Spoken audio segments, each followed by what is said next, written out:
واش الدراري كيديروا بخير كلشي مزيان؟ مرحبا بكم في فيديو جديد. خويا واش هذا خويا فرعون والياس المالكي خدامين مع الماسونيه؟ كيفاش اخويا تنبؤات اخويا وقمار صحاح نتوما بلا تبقاوش تكذبوا علينا.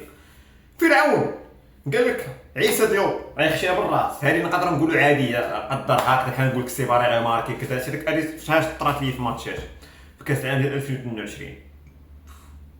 اما المالكي والمالكي قال لك المباراه كامله بحال سافر في المستقبل تفرج في داكشي كامل.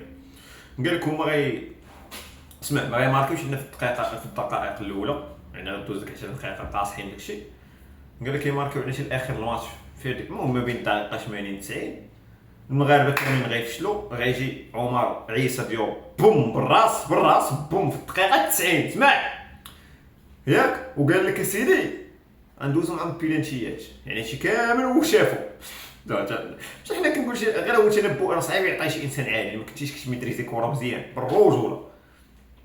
وعطى علاش قال لك حيت فرنسا حيت هولندا كان عندهم الميليو فهمتي عندهم لعابه طوال وكذا وكيزيروا داك الميليو زائد. قال لك اسيدي غندوزو البيلانتي ودي اللي صدمتني بزاف داكشي الاخر حنا ندوزو.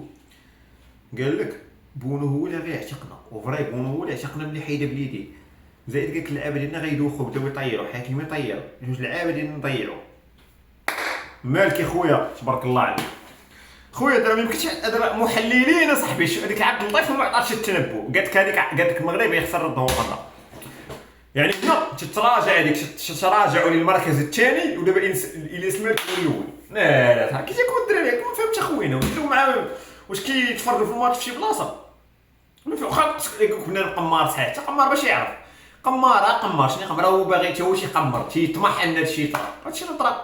وبنادم امبارح في اللايف كاين شي حد تيقول لك لا هادشي راه لاصيج خويا راك كنا في هذاك اللايف كنت نشوف داكشي تيقول المالكي في اللايف قبل الماتش اللي قلت يلاه اصلا المالكي ما كيمشي من هاد النوع زعما اللي كيلوح فيديوهات وفي يوتيوب راه هما كيهزوا لي داكشي من اللايف وكيلوحوهم على شكل ريلات.